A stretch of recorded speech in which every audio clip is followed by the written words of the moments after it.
KFYO Mornings with Matt and Dave, and as promised, in our studios this morning is John Wallis, president of the Memorial Arboretum Society.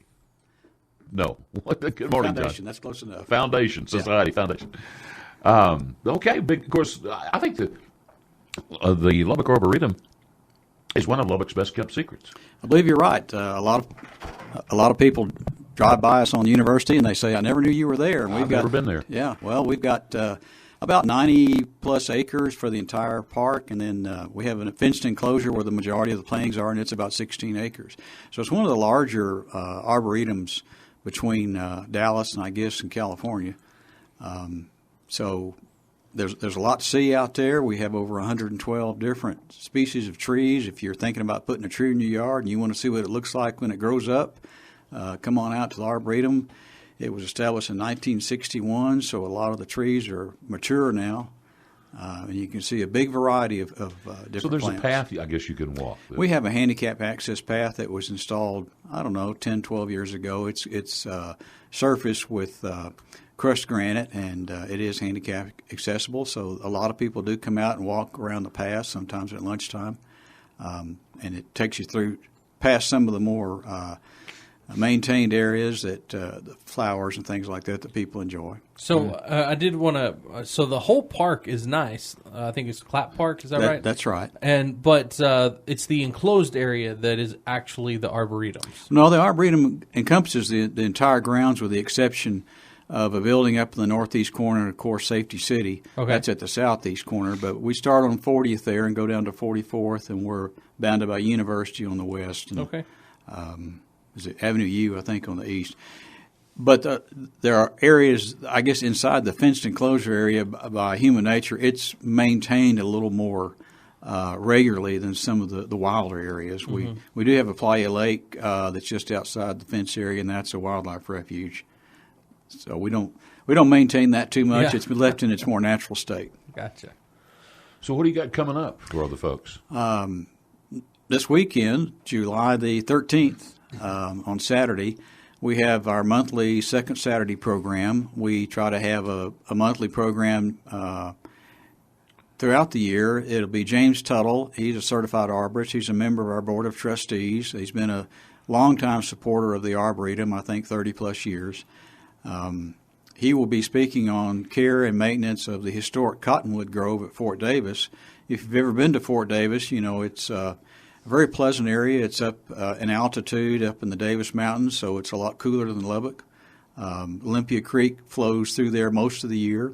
It's a very nice area, and of course Fort Davis is an interesting little town that's not too far from the fort. So he'll be speaking on that this weekend, on Saturday at 10 a.m. Of course, you're welcome to show up at 9:30 and have coffee with us and visit.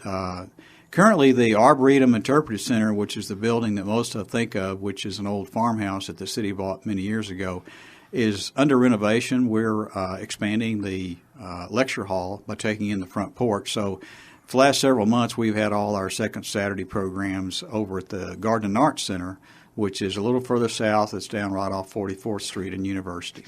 So go there and come a little early if you like for coffee and settle in to listen to Mr. Tuttle, and he can tell you quite a bit about the Cottonwood Grove.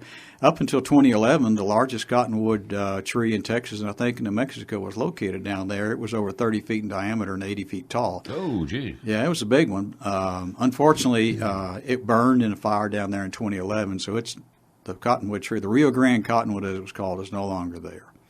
Oh, but it burned up in the fire? Yeah, wow. Yeah. They have. Yeah, if you remember, of course, we had some dry years, and they had some pretty good brush fires. Yeah. And but one got out of control and did quite a bit of damage. Wow. So let me ask you this, y'all. I think it's second Saturday, you have something down there at the Arboretum. Is there a schedule of events that y'all have that people can go to and actually see what y'all have every second Saturday? Sure. We post a calendar of events and also put notices on both our Facebook page and on our website. We try to put those in 2 or 3 months in advance. So we have a lot of events now. In December, we have a wreath-making workshop rather than a lecture. But otherwise, we try to have a talk every month. Some months we don't, but most of the time we do. Okay, and if somebody wants to donate to the Arboretum, how would they do that? There's a number of ways you could do that. You can either donate, of course, cash is always good. And we are a tax-exempt foundation, so your donation could be a charitable donation that would be deductible from your income tax. Not as good as it used to be since some of the changes in the tax laws, but that's certainly a possibility. And you could just make it out to the foundation, and we'll put it to work. You can also donate time, your labor. We have volunteers that come every Wednesday morning and help maintain the grounds, or we also have volunteer events where people come out on Saturday or another prearranged date where we have groups. A lot of Texas Tech volunteers come out during the fall and spring. That helps them get their community service volunteer hours in. So you can do that, or you can do a lot of memorials. We have what's known as, we are the Memorial Foundation. We have a lot of memorial trees and structures like pergolas and benches and things like that that people make a donation of in memory of one of their loved ones.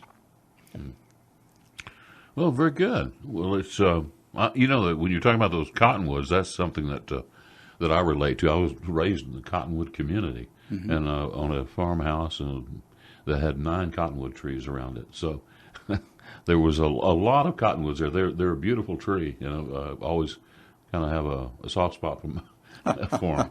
Yeah, they're great trees. They do take a fair amount of water. Yeah. But they're good trees. Of course, we have also a lot of desert willows, which are very drought resistant, and we have a lot of conifers on the grounds. We have a number of firs and pines of different kinds that can be viewed, and they're getting fairly mature. Well, tell me this: if somebody, and this is something I need to do. Like I say, I've lived here for 50 years and have not been through the Arboretum. Tell me, what would you suggest? Like, where do you go and where do you park and where do you start your tour? Okay, I would recommend turning into the driveway that separates the Arboretum Interpretive Center and the Hodges Community Center. It's just south of 40th. Turn in there, turn east off of University and go in there, and there's plenty of parking.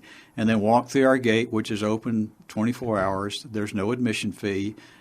You're welcome to just walk the grounds. We have a map posted on our signboard immediately after you enter through the gate, and just walk around the path and take a look. Most of the plants have signs identifying them if you're interested in that.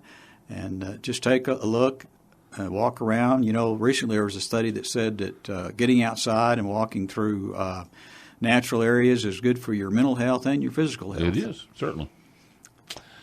Well, I believe it. All right. Good to have you out, Don, and anytime. You're welcome. Well, thanks very much. We appreciate a chance to get our message out and maybe acquaint people with one of the hidden treasures of Lubbock. Absolutely. I would agree. And the more the word that we can get out, the better. I do believe it's one of our best kept secrets.